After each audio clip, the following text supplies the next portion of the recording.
We are rolling. Good morning. Welcome back to the conversation. This is Midlife Crisis Activities. This is our lifestyle and pop culture webcast, our daily shout out to the world. I'm your host, Patrick Russell, and over there is my very vivacious producer, Veronica.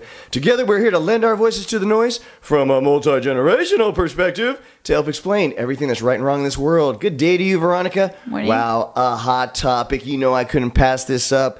So apparently, Facebook has a whistleblower, and her name is Frances Haugen. And what's important about her whistleblowing is what she's told us about the company and about social media itself. It's a confection for the soul, Veronica. It is a candy that's sweet for the moment, but decays you over the long run. And Facebook, as well as Mark Zuckerberg, have known this from the beginning. Conflict means engagement. Engagement means monetization. And so, from a younger person's perspective, from a younger generation's perspective, how do you feel about social media now being exposed for what I think we all intellectually, honestly believed was there in the first place? And that the hate, the conflict, just like a good Hollywood blockbuster that's all about the bad guy. Yeah, definitely. How do you feel about your social media being driven by showing you things that are specifically designed to agitate you because they know that means you come back more?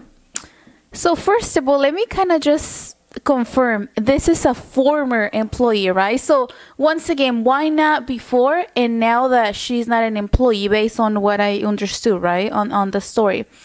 I mean, I think that's BS coming from this person saying, oh, yeah, I know this, even though I knew it for the longest and I wasn't able to say anything, or I didn't want to say anything. So that's the first thing from my perspective, right? Are you doubting the validity of the claims? So she turned over, of course, documents. I'm not doubting it. Emails. I'm not doubting it. I'm just saying that why now and not before? Like, if you're so, concerned about what we see and how we act, I mean, why not? Why now? Well, that's the first thing, which it has nothing per se to do with like what matters. But I mean, just wanted to. That's an interesting question. Just wanted to let people know that she's a former employee now. Right. When it comes to what we see and then how we are engaged in social media, you and I talk about this before. It's not about what I see or what I do. It's about how I react to it, right? So every single platform in social media is going to make me come back probably with fashion, probably with, the way I see things. But it's at the end, it's me. It's the person who is reacting to a story. So once again, I mean, I even me that I don't work with them, I know that that's how they do it. That's how they make money. That's how they bring people back. That's social media. That's a business. Right? Understood. Very good. And we did understand that. And I understand your focusing on the motive behind the story. What's in it for Frances? That's very natural. But I think that really sidesteps what the real point of this story for me is that it's the reality, regardless of anybody's motivations, the reality that social media is a confection for the soul. And that everybody from the social media business to the head of the social media, they all understand that this was part of their business model, even though they have gone out to the public, even though they have stood in front of a congressional hearing and suggested that either it's not altogether, that it's maybe a fabric of everybody's imagination, or it's because of these right-wing, hate-filled groups that, because they're trying to protect the sanctity of the First Amendment, balancing social norms and social requirements for a healthy democracy versus what's best for the stockholders, what's best for the bottom line. And Mark Zuckerberg specifically has been very vocal about his demonstrative belief that it's not his problem. It wasn't Facebook who created the problem. Yes, Mark Zuckerberg, it was you and Facebook that created the problem. But now saying that, now that we acknowledge that, and now he can't come out as this altruistic do-gooder that's just, on for the ride of this social media movement that's, you know, taking over our lives. No, he's an active component of the direction of where our social media soul is going to live. Are we going to be people that are going to be living in conflict, or are we going to actively try to provide controls to create the civility that our social norms create in real life?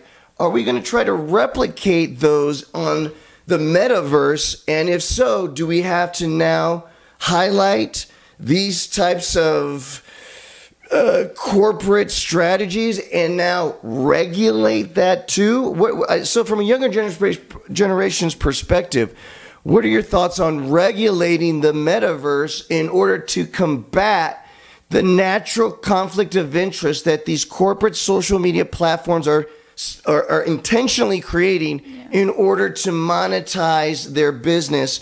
Your idea on that? It will be impossible because social media. Social media. It's about making money. Social media is about bringing businesses. And if we're not understanding that, and then we're lost, because social media is not for me to be happy. Social media is not for me to be, you know, grateful. No, social media has a point. And if you guys know, we as tax specialists, we deal with people who are making a lot of money on social media. So we cannot pretend that we have this bubble between social media, happiness, you know, powerful. No. It is to make money, and it is to make us feel that we want someone else's lives. And that's just the idea of it. So once again, yes, I understand the perspective of like, okay, and even Mark, every time that they have to, you know, come out with an answer, he's like, he's smart. He's very smart, because he's like, I don't have that answer right now. And then that's how he has to play it, because, otherwise, they're all evading what this, and that's the point of the whistleblower, guys.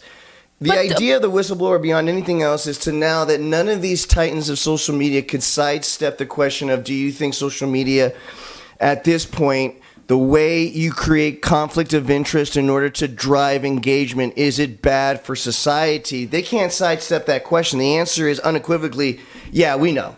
We know it is, and we actively build that. Now, the question, final note, where do we draw the line between what you just said, which was all true, and something, as we would all agree, is socially corrosive as online bullying, right? That would potentially drive somebody to either hurt themselves or to get hurt by other means, you know, aka the January 6th insurrection. I mean, on a real macro level, but from a really small micro level, where do we draw the line between the free enterprise goal of making money that everybody should have a right to, including a mega corporation, versus what's good for our kids, what's good for our own selves, what's good for society? That, my friend, is, I think, what this whistleblower story really is driving the question. I think for me it will be not easy, but maybe some points to clarify. Like if I feel that someone is gonna come and do a harm to me, like physically, and then that's something that maybe we have to have some type of regulation. Now, if I get offended, or if my mental health is gonna be you know, play with because someone is telling me things that, you know, you're fat, and we talk about this, flat, ugly, whatever, that's me. And then once again, we have to go back to the real problem. Who am I? Am I strong enough? Am I getting all the right parenting? Yeah. Are we returning back to the everything comes to that. If my child is 5, 6, 7 years old, and I'm not talking to my child about, hey, this is what social media does, this is what it is, this is what you're gonna encounter in life. If I'm not building that strong person inside my child, that's my fault. Because social media is not going to come and tell me, hey, your child is so beautiful, even though he's not, or maybe she's not. So, I mean, this is deeply than just blaming social media. And I know what you're saying when it comes to like, okay, they're actually building more hate into each other. That's life. And then if we don't understand that, and then if we're not strong enough, and then no social media at all. Well, very good. I understand that. I understand where you're coming from. I think it does ultimately return back to the emotional and mental health of the individual. We're just highlighting exactly what we believe is out there so that you guys are informed, right? And so please don't just subscribe to this channel, even though we will be doing this back and forth on a daily basis, but use the comment box below. lend your voice to this show to make it a whole lot more fun. Guys, no matter what comes your way today, no matter what obstacles or challenges you may face, you just need to remember one thing. Give 'em hell. Have a great day, guys. We'll see you tomorrow.